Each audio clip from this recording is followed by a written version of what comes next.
Good morning, YouTube world. What's going on? Move this a little bit. I noticed that my audio isn't too great on here, but just bear with me. This is a new channel. I'm learning things as I go along. Just wanted to go over what my morning routine looks like. I adopted this routine from a gentleman on impact theory. I forgot his name, but his story was amazing. He lost use of his legs. He was told by doctors that he was going to be paraplegic and not be able to move for the rest of his life. He used the power of intention, visualization, and routine to teach himself how to walk again. Similar to the story of Dr. Joe Dispenza, if any of you follow him, his story is amazing, and he's an awesome teacher because he meshes both Western science, medicine, with Eastern philosophies and methods. He had a bike accident and was told that he wasn't going to walk. So, it's not just an isolated incident of one person, but this stuff works. And so the morning routine, which I've had morning routines in the past before, I've started, stopped, started, stopped.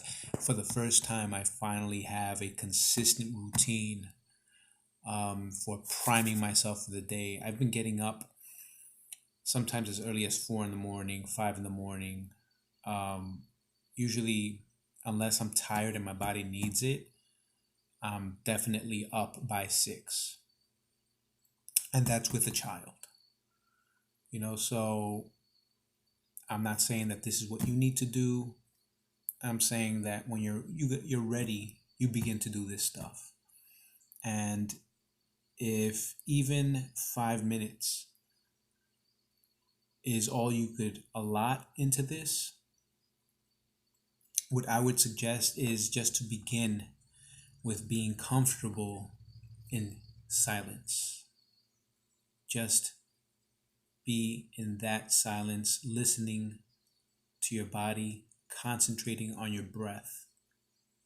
That's how I begin my morning routine.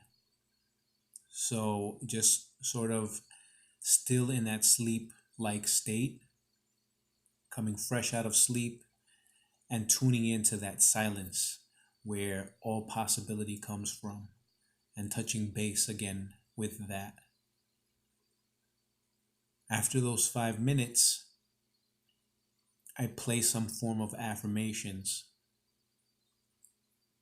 If you understand the subconscious mind, you understand how powerful it is as a recorder, and it usually explains a lot of our unconscious behaviors and why we do what we do and why we are where we are at this very moment. So I'm very much targeting those subconscious beliefs that I don't want any longer, that have been programmed, and rewriting that record with things that will benefit me. I've noticed a change, and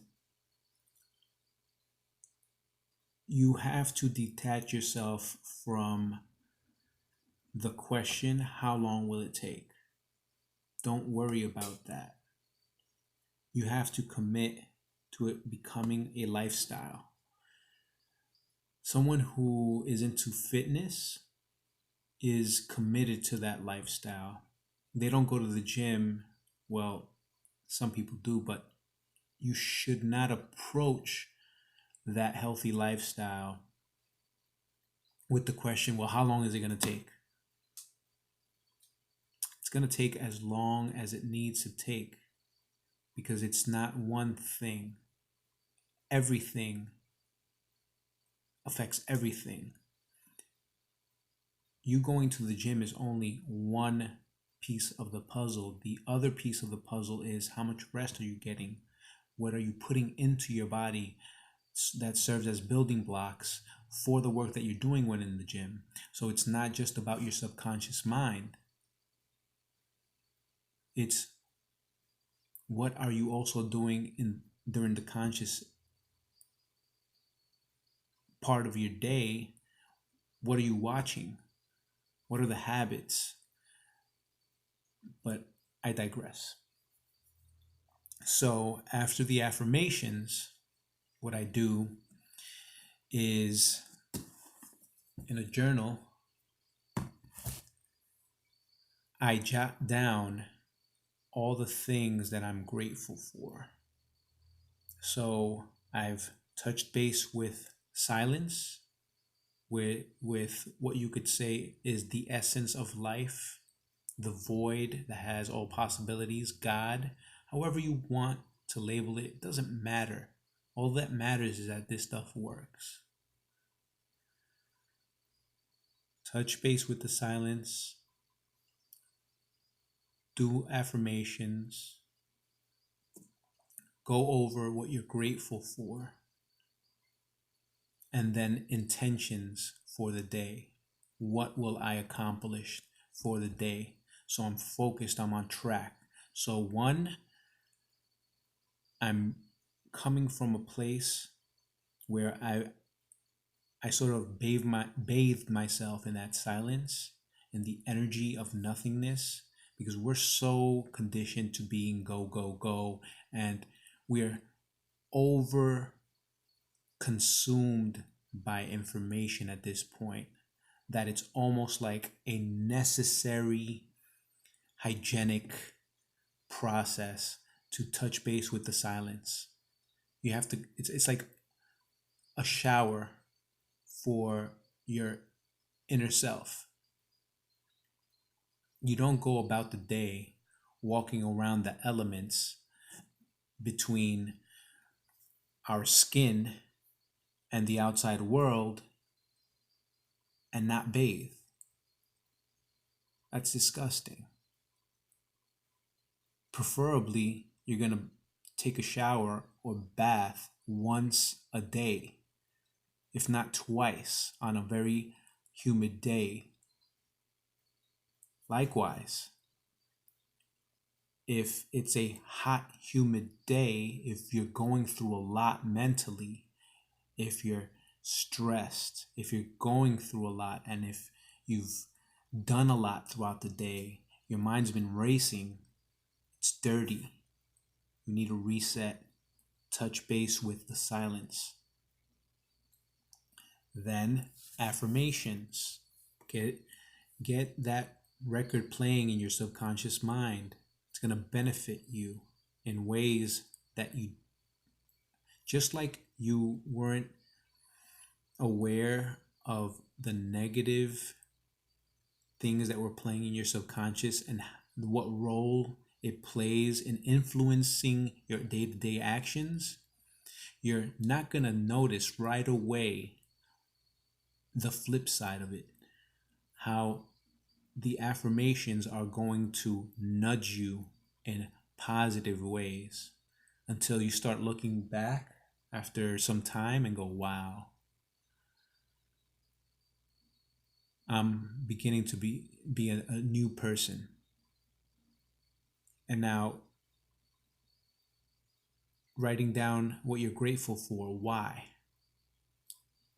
When you're starting off the day with reasons, and you're going to find them, even if you think that your life is a mess, I guarantee you there's one or two things that you could find that you're grateful for, because it could always be worse. And if you have something to be grateful for, it changes your perspective.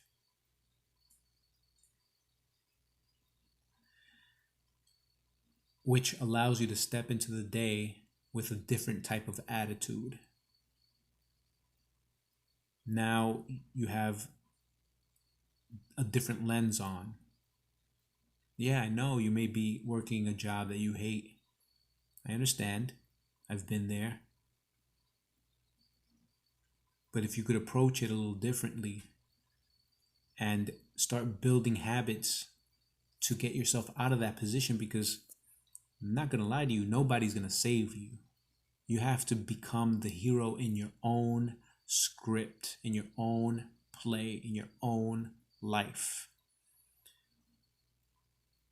Nobody's come to save me.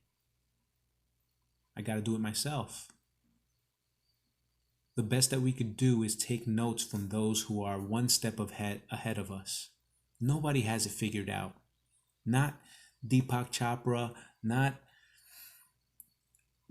Gandhi, not. There's always another level to rise to. I don't care who you are, what you've accomplished. Why do you think millionaires strive to be billionaires? Why do you think billionaires continue to work every single day? A person with low consciousness that's lazy because they don't understand how great life could be if they would actually be putting the work into something that they love cannot fathom why a multi-billionaire steps out of bed eager to put in work that day when they don't need to. They're set. Multi-generational wealth. Their children's children's children's children couldn't go through that money if they tried, because it's just piling up. And yet they have the motivation to move forward. That's the way that you have to approach life. And again, I end my morning routine with my to-do list. Now, I found in my experience, generally, I'll write more things to do than I can get accomplished realistically, but it's fine. You target the 2-3 easiest things to knock out, get it out of the way. And as you accomplish one thing, you feel more positive about being able to accomplish the second thing. And it's just momentum starts building, because if you know that you had a successful day yesterday because of how you started off your day and that this stuff works, you're going to be more apt to do the same today.